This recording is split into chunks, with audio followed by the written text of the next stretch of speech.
Yeah, well, it took me most of the morning just to make the connection. I don't imagine she was exactly thrilled to hear your voice. Less thrilled when she found out the reason. Yeah, well, how did she take it? Silently. You mean she went right into shock?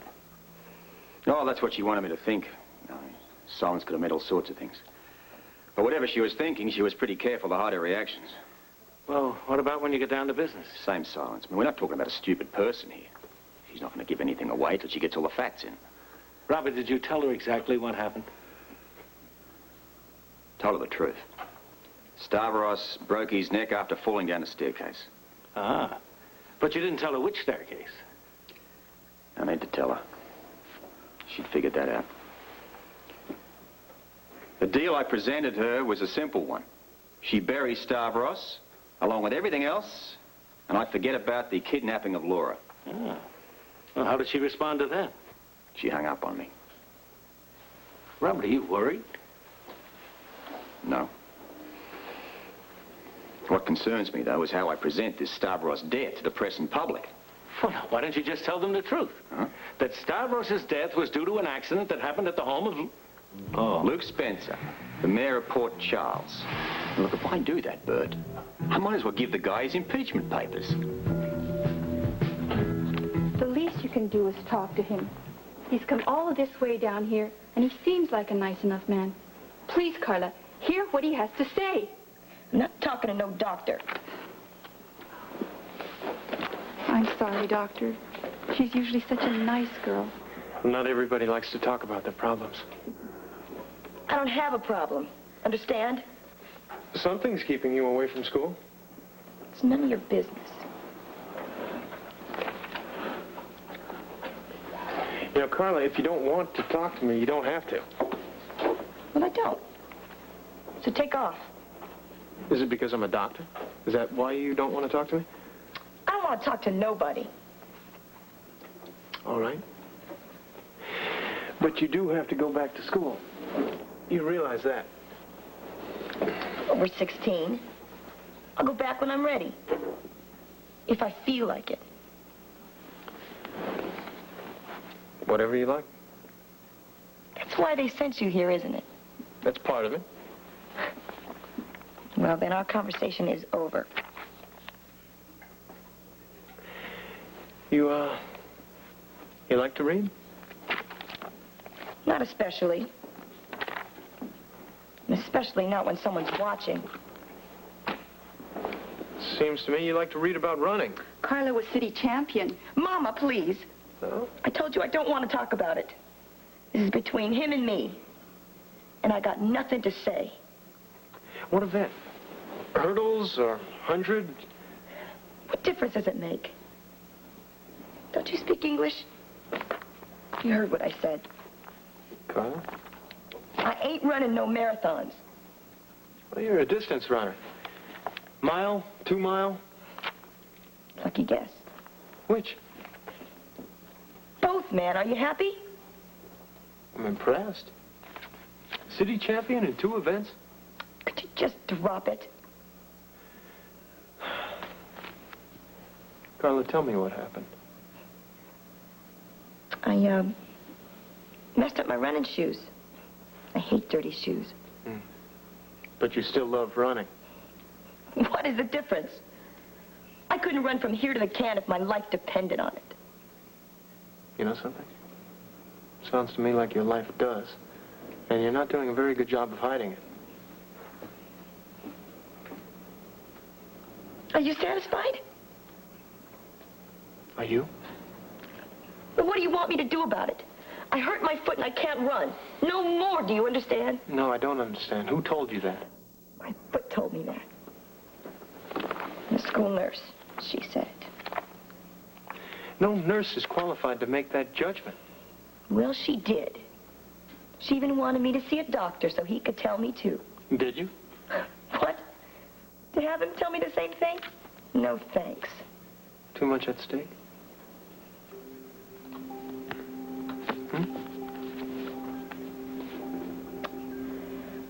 Maybe to some kids it wouldn't mean so much. But to me, running was everything.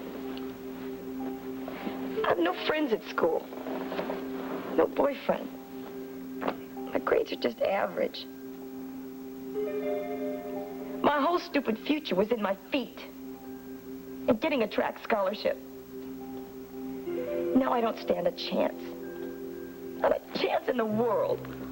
Doctor, please, can't you help her? Where do I start? By having lunch with me. Hi. No, thanks. I'm not hungry and I have so much to do. I've got to get a start on it. Look, lady, you owe me a picnic lunch.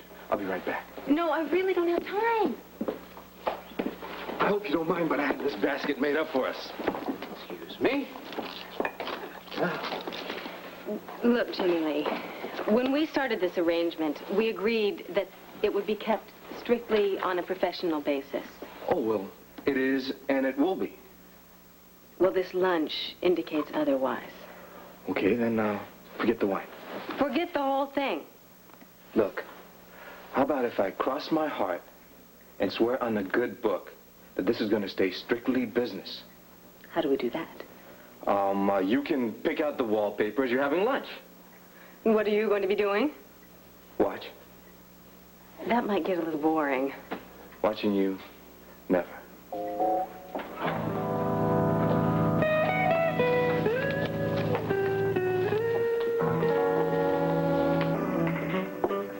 You can just forget anything full time. I mean, I've tried everywhere, even Amy at the hospital.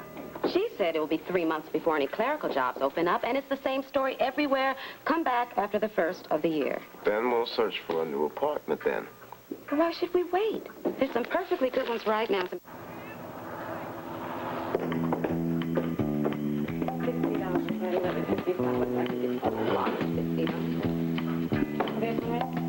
How come you're not eating much?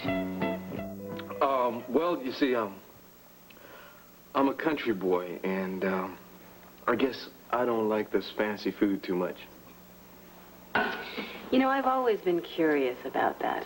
Why you're so proud of that distinction, being a country boy, as you put it. Well, because I like what it represents.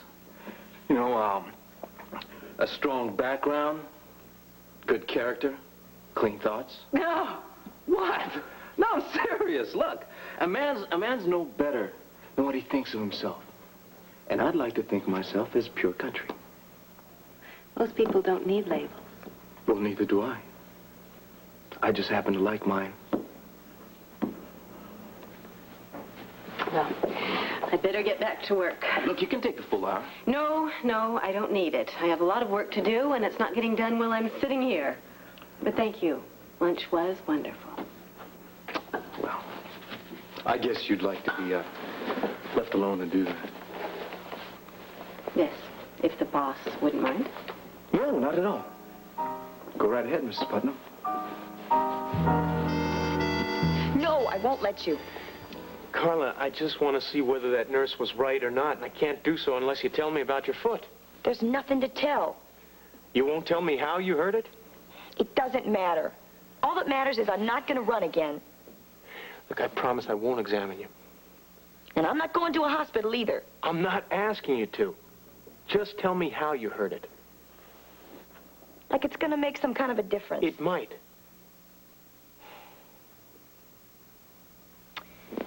Well, it didn't happen in any second or anything. I didn't twist it, and I didn't fall on it. All I know is I was running, and I felt this pain. Mm-hmm. And the more I ran, the worse it got. Until what? I couldn't run. My whole foot felt useless. All right. When you say useless, do you mean numb? What? There it is again, the pain. And where, back here? Yeah. It starts up here, Uh-huh. and then it runs all the way down my leg to my foot. Okay, but it starts up here. Yeah. Like I start pain for no reason. All right. You know, Carla, I don't think your foot is the source of your problem. Then what? I'm not sure. I can tell you this, though. Whatever it is, I don't think that your running days are over. glad you could make us at short notice. Well, the DA's office is ready to help any way we can, Robert. Before we decide anything, now, we've got to figure out just what is at stake here. Well, I think it's pretty obvious. Luke's entire political career is on the line. Now, do you know for sure it was an accident? Absolutely. Well, look, even if Luke had been responsible, it's still an open and shut case of self-defense. Well, that doesn't change what happened. A man died in the mayor's mansion, and the people want to know what happened and what Cassadine was doing there in the first place. As a matter of fact, I'm a little curious myself. Stavros was there to kill both Luke and Laura. Are you serious? Never more serious in my life. It's revenge, huh? Exactly. And I'm not sure that's going to be the end of it. I mean, we still got Helena Cassadine and the rest of the mob there.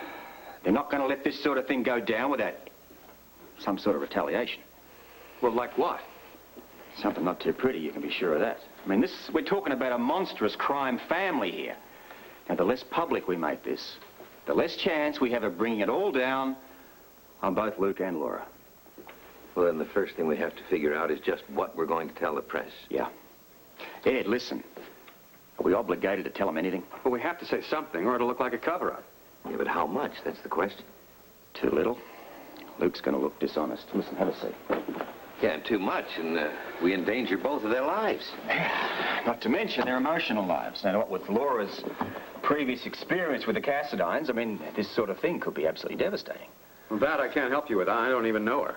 I know that, but your legal expertise can help. You both can. Well, a joint decision, huh? Right. Now, look, none of us leaves here until we have our story straight and our consciences agreed. Let's get to work.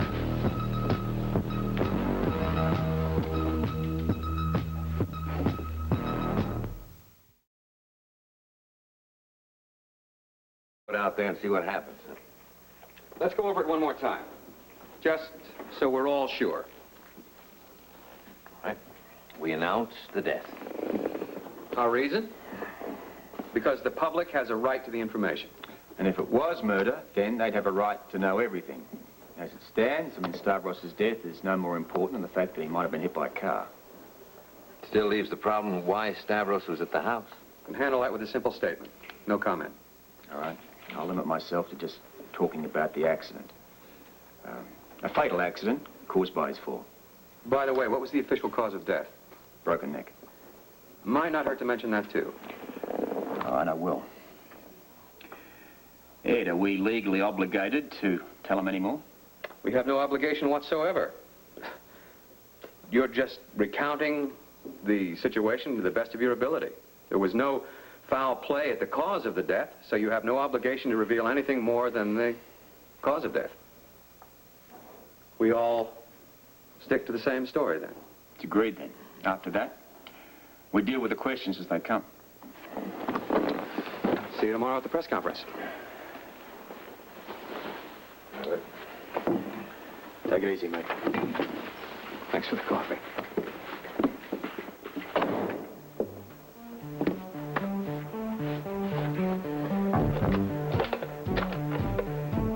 Give me the mare. Well, how the hell do you like that? I turn around for 1 second, my bodyguard makes a play for my wife. Where have you been? I've been working. Case number 00289, Carla Escobar. Celia, this is the most fascinating case. Before you tell me about it, perhaps you tell me what you did at the waterfront this morning. Look, I already told you, Mrs. Putnam. He told me to wait outside the tobacco store when he went inside, and he slipped out the back. Oh, you should have realized I don't smoke. Maybe you chew on the sly. What do I know?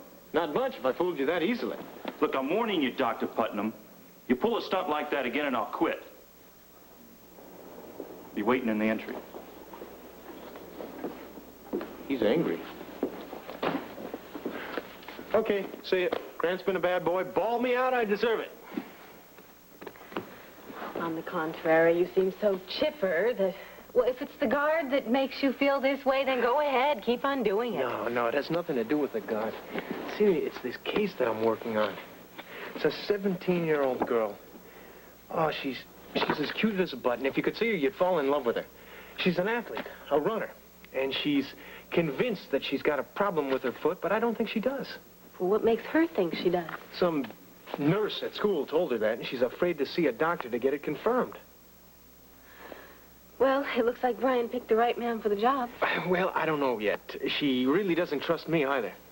But I've got the symptoms now, and I really think that I can give this girl that ray of hope that she needs. You don't think it's anything serious? Well, it's serious. It might even be a nerve problem, but it's nothing as severe as she thinks it is. Is somebody, being a doctor again by any chance? You might say that. Alan, I'm glad that you're here.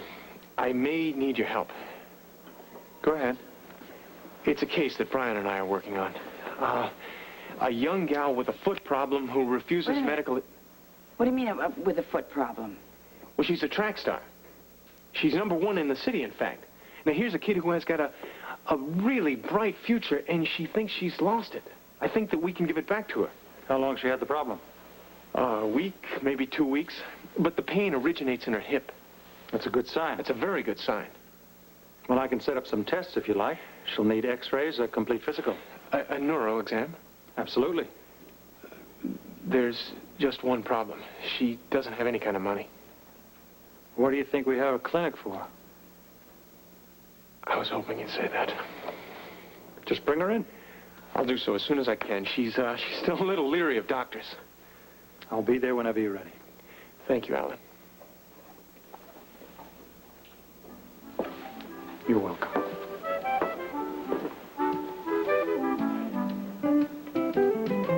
Okay, now, first things first, Luke. Listen to me. We deal with the press conference. Yeah, that's right. You're David, they're Goliath. Now listen carefully. This is what you're going to say. Love in the Afternoon presents Daytime Dilemma.